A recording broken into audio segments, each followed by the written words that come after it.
Party के सांसद रामजीलाल सुमन ने कहा है कि जब तक हिंदू धर्म में समानता नहीं आएगी कोई भी कन्वर्जन को नहीं रोक सकता है। देखिए, कन्वर्जन के मामले में हमारा कानून भी बहुत स्पष्ट है और कई दफ़ा सर्वोच्च न्यायालय ने भी इसमें दखल दिया है। महत्वपूर्ण यह है कि कोई भी धर्म हो, उसके अंदर अगर समता मूलक चरित्र नहीं है तो उस धर्म में मॉडिफिकेशन की, ऑल्टरेशन की गुंजाइश रहती है। कैसे ये देश बिसरा दे कि बाबा साहब भीमराव अंबेडकर ने बौद्ध धर्म ग्रहण किया और ग्रहण करने से पूर्व क्या कहा था? वो एक संदेश था। उस संदेश को मैं सबसे बलवान संदेश मानता हूँ, सबसे प्रबल संदेश मानता हूँ और वो तमाम धर्मों पे लागू होता है। जो भी धर्म हिरार्की को, ऊंच नीच, पदानुक्रम के पक्ष में खड़ा होगा, वो मैं समझता हूँ धर्म लोगों से दूर होता जाता है। दूसरा सर, किरण रिजिजू ने कहा है कि अपोजिशन की अपॉर्चुनिटी को खो रहे हैं। विपक्ष जब सवाल पूछता है सदन में, सरकार को जवाब देना पड़ता है, मंत्री को जवाब देना पड़ता है, अफसर को काम करना पड़ता है। विपक्ष सिर्फ शोरगुल में समय बर्बाद कर रहा है। नहीं, ऐसा नहीं होता है। अब अचानक उनको इस प्रकार का दिव्य ज्ञान प्राप्त हो रहा है तो मैं क्या कहूँ। उन्हें स्मरण करना चाहिए ना कि 2014 से पूर्व पूरा का पूरा सत्र, 2 सत्र धुल गया था। क्या तब ये सवाल लागू नहीं होता था? अभी अगर वोटर की बेदखली परियोजना पे अगर विपक्ष ना बोले तो क्या आपकी ऑर्केस्ट्रा टीम में जा कर के बोले राजा तेरे सुबह की जाए, राजा तेरे शाम की जाए?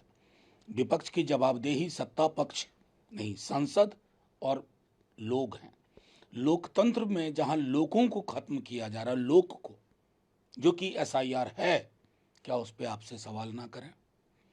कभी झांकिए अपने अंदर भी रिजिजू जी, फिर बात होगी। हालांकि इसी भाग दौड़ में मेरे एक सवाल के जवाब में पूरी की पूरी बीजेपी सरकार एक्सपोज्ड है कि सेंट्रल यूनिवर्सिटीज़ में ओबीसी, एससी, एसटी की वैकेंसीज अलार्मिंग है। एनएफएस का कोई डेटा सरकार मेंटेन नहीं करती है। हाँ, ये भी एक पहलू है, इसको नज़रअंदाज ना करें। दूसरा सवाल सर ये है कि सरकार जो बिहार की है उसके लिए आपदा के तौर पे देखते हैं, क्योंकि तेजस्वी यादव ने सीधा कहा कि अगर इतना मन और दिल दुख रहा है तो आप हो क्यों गठबंधन में। देखिए, मेरा तो सीधे तौर पे कहना है, अगर मोदी जी के ही शब्दों को मैं दोहरा दूं तो आपदा में अवसर उनका बड़ा फेवरेट डायलॉग है, लेकिन हम कतई नहीं मानते। ये मैं डबल स्पीक का उदाहरण मानता हूँ। डबल स्पीक, और उसके मास्टर प्रूव हो रहे हैं।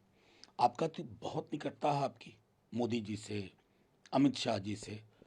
फैक्ट फाइंडिंग टीम बंगाल जाएगी, बिहार क्यों नहीं जाएगी? मांगिए ना। मैं तो ये भी नहीं कह रहा हूँ इस्तीफा दे दीजिए, फैक्ट फाइंडिंग टीम मांगिए। क्योंकि जब मैं अभी आपसे बात कर रहा हूँ, शायद बिहार में कहीं गोली चली हो, किसी की मौत हो गई हो, कौन जिम्मेवार है? आप कहते हैं प्रशासन। प्रशासन क्या होता है भाई? शासन में कौन है?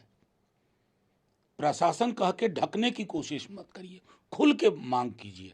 फैक्ट फाइंडिंग टीम इन बिहार मांग सकिएगा? ये सवाल पूछता हूँ। लेकिन चिराग पासवान को क्या आप लोग नहीं, तेजस्वी जी ने तो सीधे कहा कि इस सब स्टेटमेंट का कोई मायने नहीं है। आप मीडिया के सामने कंजम्पशन के लिए बोल रहे हैं।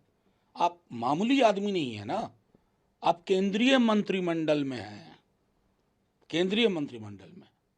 और मैं तो यहाँ तक कहूँगा कि रामविलास जी के साथ अरसा काम किया, उनको जानता हूँ।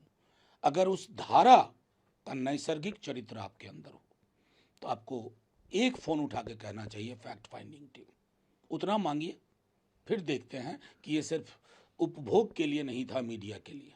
अब एनसीईआरटी में सैन्य पराक्रम को छात्रों को पढ़ाया जाएगा? देखिए, भारतीय सैन्य पराक्रम पाठ्यक्रम का पहले भी हिस्सा रहा है, ऐसा नहीं है कि नहीं रहा है।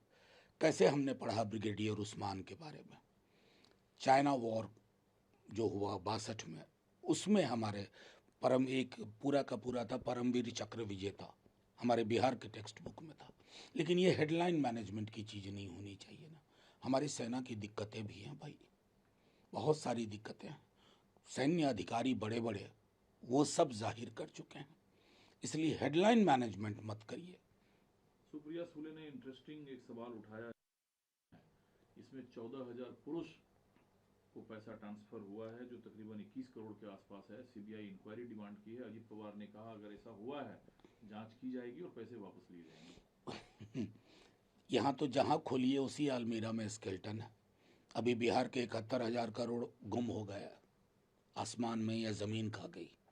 ये पूरा जो मोदी जी का नारा था ना, ना खाऊंगा ना खाने दूंगा, उसको थोड़ा उलट दीजिए।